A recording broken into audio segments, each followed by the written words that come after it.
Hey guys, what's up? Roger here. Look, today we're going to have a talk, a serious talk.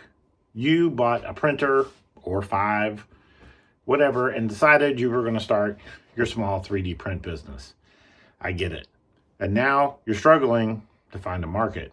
You've got the Etsy, you've got the eBay, maybe you even went to Amazon. You've downloaded STLs, you've subscribed to Patreons. You've done all the things that all these other YouTube videos have told you to do, and it doesn't work. Now, why is that? Well, because there are thousands of people watching those exact same videos and doing the exact same thing.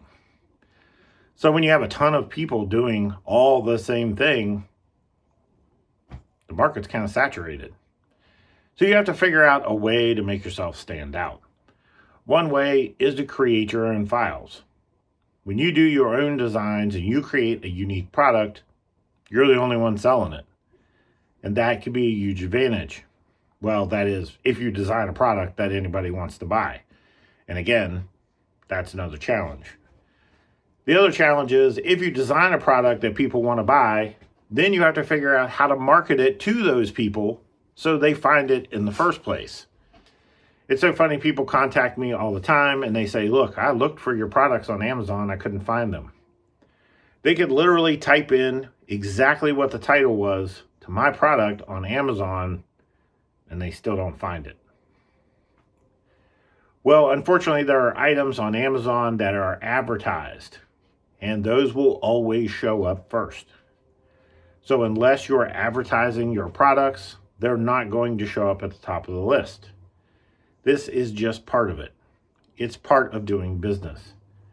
If people are willing to market their products and make a minimal profit, that's what's going to happen.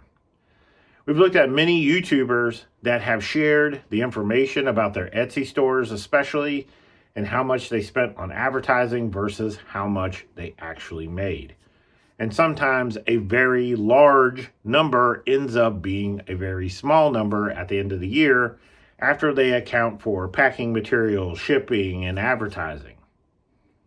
So no, it's not all rosy. It takes work.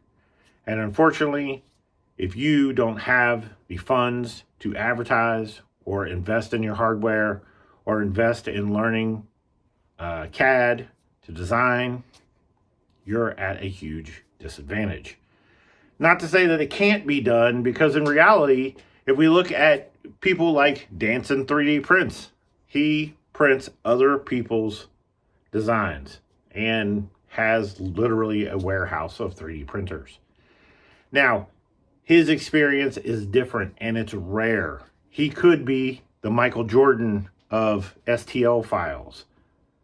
In reality, there may not be many other people that can hit his level doing what it is he does. So you have to have a realistic view on what you might be able to do. Now, another person I'm a big fan of when it comes to this small business niche market thing is Sam Craft. Sam was involved in laser engraving, and he was able to identify a niche market within his own community.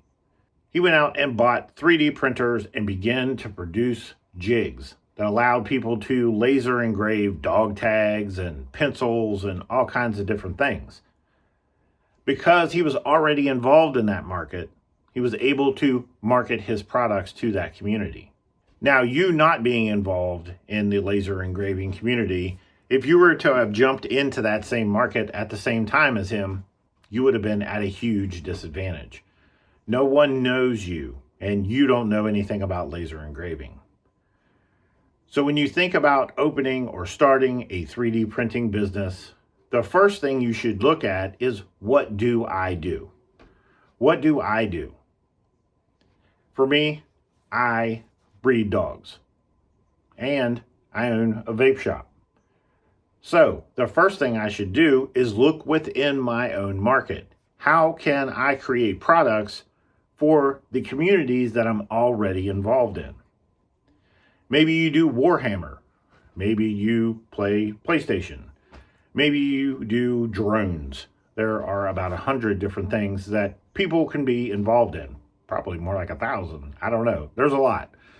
So the point there is, what is it that you do? Try to find something within the area of what you already do. You see a lot of people on YouTube and TikTok posting videos about their articulated dragons, and they're getting 4,000 or 5,000 views on those videos, and you're like, I can't get that. What's going on? The reality of it is there's a lot of people producing high quality 3D printed products that don't post them on TikTok. Because the reality of it is, if I post a video of a whelping box accessory that I created, guess what? TikTok isn't going to care. It doesn't mean it's not a successful product. It just means it's not a marketable product to that particular market.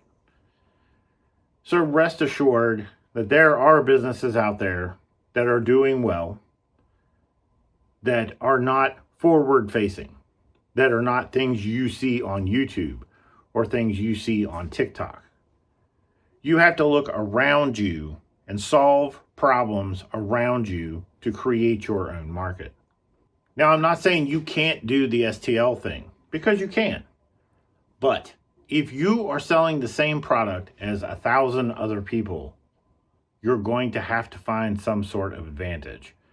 Because you don't have the advantage of a niche market, your only advantage is in advertising, which means you're going to have to advertise aggressively your products. That way people find yours before they find other people's. That is just a fact. You can be in a market that is not saturated and serve a niche market, or you can be in a flooded market and out advertise everyone else. The fact is, that's really the only two ways to do it, in my opinion. And at the end of the day, that's what that really is. It's my opinion, because I myself am a new startup 3D print business. But I do a tremendous amount of research, and I look at people that are truly successful and try to understand how it is they got that way. Some of it is just luck. They just happen to be at the right place at the right time. Some people, it's very calculated, and they did things on purpose, very purposefully, that put them in the direction that they're in. Me, I tend to lean toward, let's be calculating. Let's figure out a market to serve. Let's try to solve a problem for people. We could get lucky in the meantime and just strike gold printing wiggly bits. I don't know.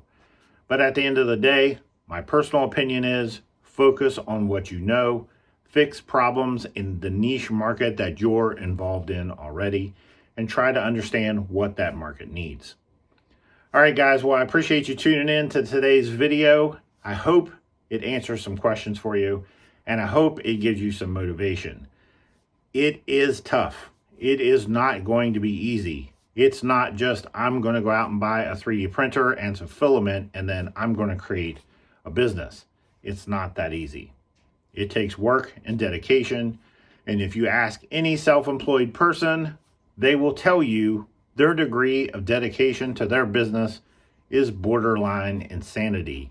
No one in their right mind would work twice as hard as they would at a regular job to make potentially half as much money. It is the self-employment mindset. All right, guys, have a good one.